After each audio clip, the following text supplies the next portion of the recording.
pure motherfucking magic. Let's be honest, fairy tale is fucking shit. But being a mage in the fairy tale universe would be fucking lit. You get to go around to all these cool as hell places, doing easy baby shit for money, every girl is fucking hot as hell, don't tell me you wouldn't die to nail some of these fine babes. And if you care enough about your friends, you are literally invincible. And that's not even getting into the magic. Man, it's like a fucking fable. You can do anything. And what better to start us off than Dragon Slayer magic? Like it says on the tin, Dragon Slayers are specialized to their element. Dragons breathe fire, so Natsu can eat fire, and use it. Not sure how that's gonna help though. You'd think a fire-breathing dragon would be immune to fire, but whatever. And then when fighting Aragorn, Natsu uses his fire to grab things and pull him up like Spider-Man. Doesn't make any fucking sense. Fire doesn't work that way, but whatever, it's cool. I mean, Dragon Slayers can eat anything, not just their element. Natsu eats a Therion, which is like all the magic at once, so it kind of counts as fire. Gajeel eats Rogue's Shadow, and then he can use shadow magic with his iron. Kinda like when Natsu gets lightning from Laxus. He doesn't even eat it, it's just like, well, here you go. Natsu gets a permanent power boost, and both he and Laxus are fighting a short while later with no downsides. Although, wait a second. If Laxus could pass his power to Natsu with no consequence, couldn't he do the same with Gajeel and Wendy? Wendy's a weak fighter who'd benefit more from the power boost than the other two, and Wind plus Lightning, or Iron plus Lightning, make more thematic sense than Fire plus Lightning. You know what? No, that wouldn't be cool. If everyone passed their powers along, they'd all just be magic slayers like Acnologia, and Acnologia is fucking stupid. He says every other chapter that he can eat any type of magic, but it's never been special because that's been happening regularly for 400 chapters. I mean, I guess Natsu getting sick from eating something is supposed to be a weakness, but it never really comes up in any meaningful fashion. He's always better by the time he needs to do something again. You know, having the characters actually dealing with and overcoming their weaknesses would be pretty cool. Everyone has weaknesses, and being able to connect with the struggles of a fictional character can be deeply impactful. That would be pretty cool. But it's fine. It's fine that Dragon Slayers have no real weaknesses. Or wait, no, they have that motion sickness thing. That's a relatable problem. Actually, no, fuck that. Dragon Slayer magic it's dumb. It's broken. It's supposed to do one thing, but it actually does everything, so fuck it. If Natsu can just eat any problem that comes his way, then who gives a shit? It's lame. It's lame. All Slayer magic is fucking lame. It's like an STD that gets everywhere, and too many people have it. Fuck it. Fuck it. But that's the cool thing, because Slayer magic is just one big class, and there's tons of other types of magic. Look at the Celestial Spirits. Why should I have to do jack shit if I can just make a contract with the spirit and have them do everything for me? Not only do they have a limitation in that they can only be summoned on certain days of the week through contracts, but there are so many of them. Aside from the one-of-a-kind 12 gold keys, there's 76 types of silver keys. You got Nicola, Horologium, Crux, Lyre, Pyxis, Kaelum, some filler bullshit, who cares? Then there's Ophiuchus, who isn't a silver or a gold key, so it's even rarer than the already rare gold keys.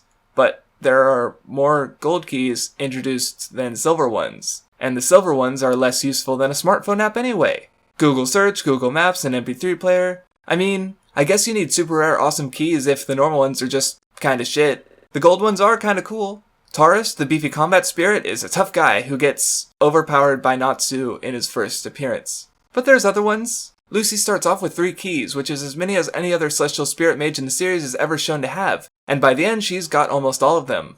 Guess everyone else was a fucking scrub. All the rare, one-of-a-kind gold keys, and she summons damn near all of them each arc. What happened to the day of the week limitation?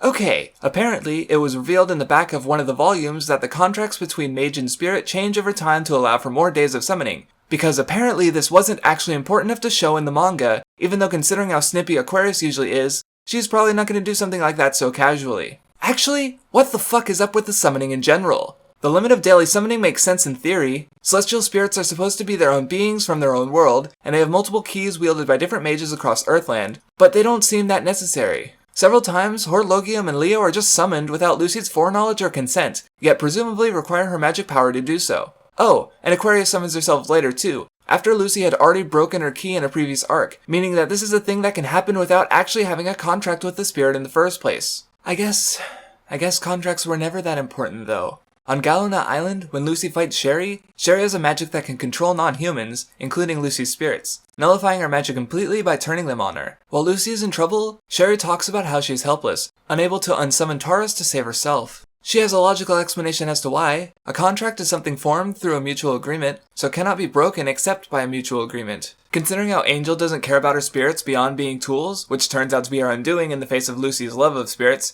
the mutual nature of contracts only adds to the idea of the bond between mage and spirit being a partnership between friends, not that of minion and master.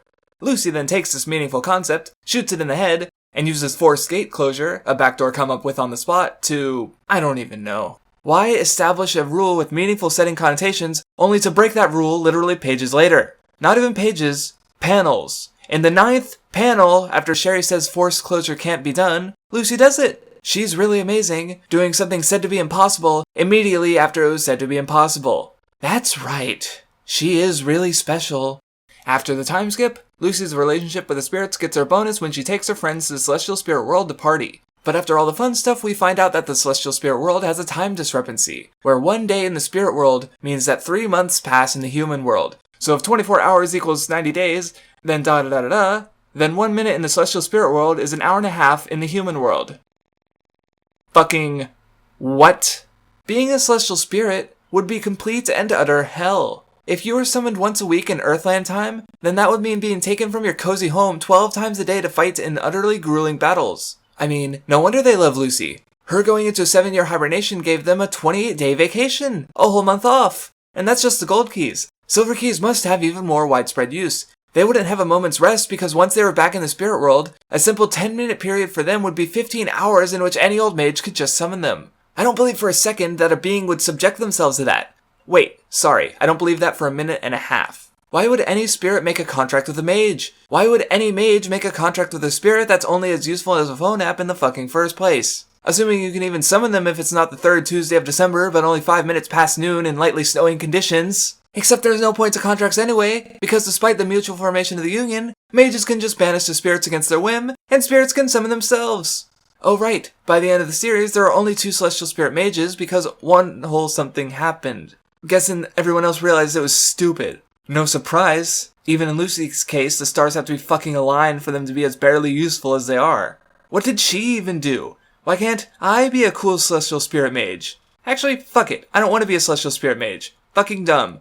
There's a bunch of other magic, like Makarov's... This is gonna be stupid too, isn't it?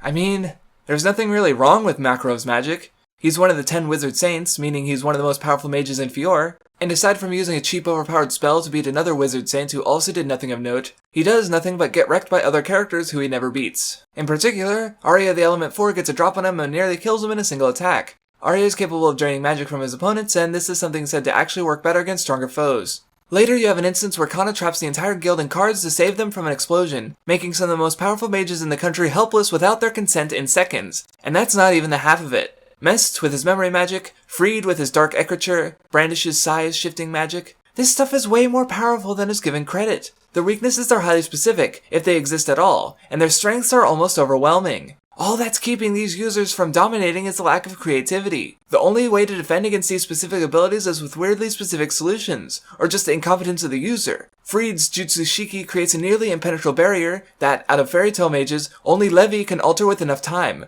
Thus, during the Alvera's invasion, you have Freed using his overpowered magic in the blandest, simplest way possible so it can be overpowered through sheer might by the most powerful foes the guild has ever faced, despite the countless avenues he could have taken to sway the fight in their favor from the beginning. By using singular traps that are no less powerful, he fought the Fairy Tail Guild better than he did their greatest enemies. The magic of Fairy Tail is broad, but to no one's surprise, these mechanics aren't being explored in any depth because that would be at a detriment to the story. Kana trapping all of Tartaros in cards would be hilarious if only for the amount of anticlimax, so of course it won't happen, even though it could. Due to not fitting properly into the world, it is once again broken. What's the point of having all these cool original powers when most are useless in design, and the rest are useless because no one using them knows how to do so properly? Wait.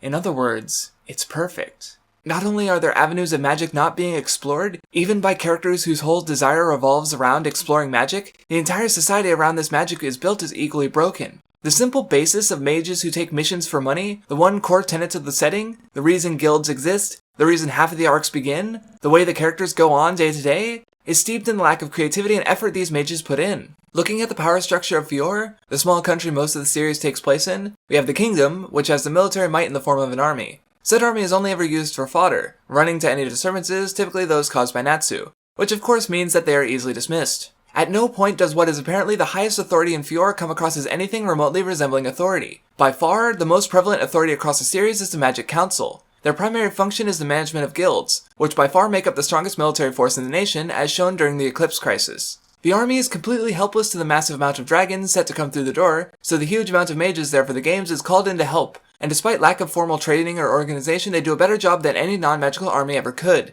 The council also has access to Aetherion, which they can use without consent of their nation's rulers. In fact, with the votes of just a handful of mages, they are able to launch an attack on foreign soil during the Tower of Paradise arc, firing under no consent of the king. The Magic Council comes across as the highest authority in the land, begging the question of why there's a king at all when there's no kinds of checks and balances between the ruling powers. And that's really ironic, because despite the Magic Council having the largest apparent authority, even then it's more often than not treated as a joke. The first chapter opens up with the young and cool Stieg Rain openly mocking the older men of the council, the leader of which wondering openly how he got his position in the first place. He got the position the same way you did, dude. Of course, during this scene they were talking about the havoc Fairy Tail tends to cause, and the very next chapter has Makarov destroying their warnings, establishing that the closest thing this entire country has to an authority over Fairy Tail is Fairy Tail itself. Sure, Fairy Tail is known to get blown out by antagonists, but Tartarus destroys the entire council headquarters in an instant as well, meaning that there is nothing above Fairy Tail that doesn't also suffer from the same forces.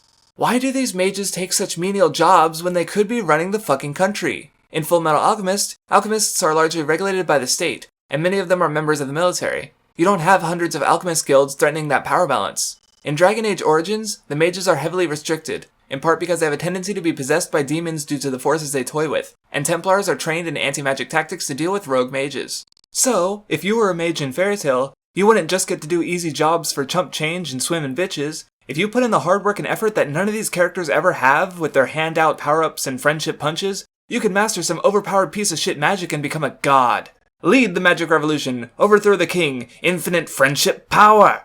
The mages have been second-class citizens for too long! How is it that Edolos is more technologically advanced despite their only magical race doing nothing? Are the mages of Earthland so complacent with their little magic games that the idea of bettering the lives of countless people doesn't reach beyond doing menial work? When there's so much room for progress to be made and society to be advanced? Rally the mages! Viva la revolution! Oh, shit, hold on.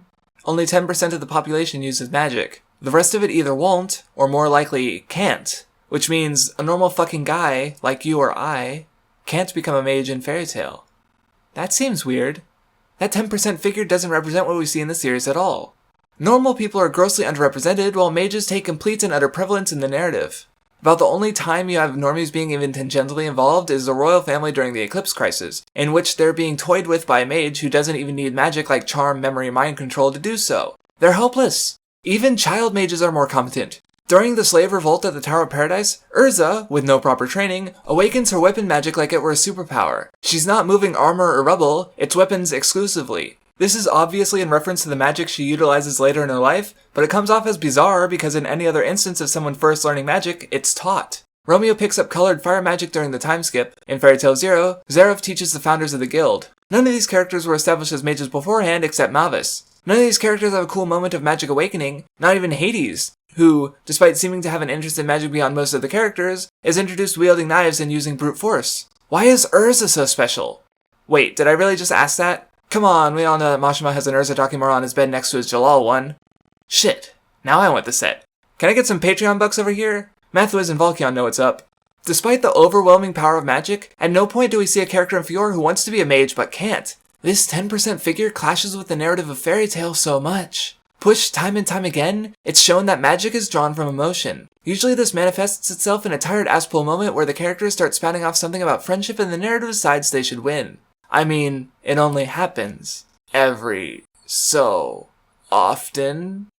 Sadly, there's actually an avenue for explaining this that's brought up and immediately shattered. We find out that mages have 2 magical cores within them to draw power from, and it becomes possible that the sudden bursts of strength come from the second core. But instead, a spell is used to unlock that second core and the characters continue their handy bursts of power like nothing happened.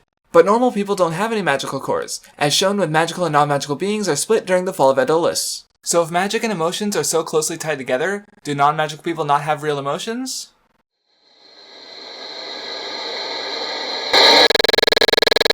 Or are their emotions just pointless considering that they are second-class citizens as far as the narrative is concerned? There are magical items, but these are grossly underpowered and made by mages in the first place.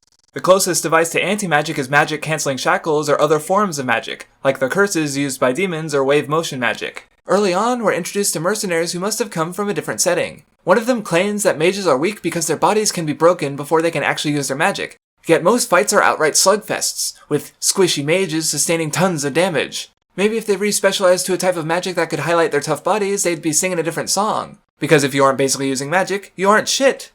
Why this is an issue stems from the emotions, drama, and personal narrative that Fairy Tail seems to want from you, the reader.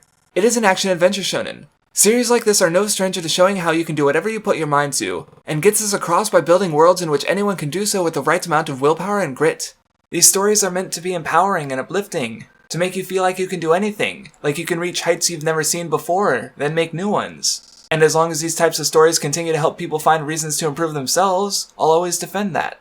Nen users aren't born, they are made. Devil Fruit users aren't born, they are made. Key fighters? It's the same. But mages? Mages aren't made, they're born. Do you want to be a cool mage, fuck all the hot bitches, and beat all the bad guys? Damn shame. Damn fucking shame.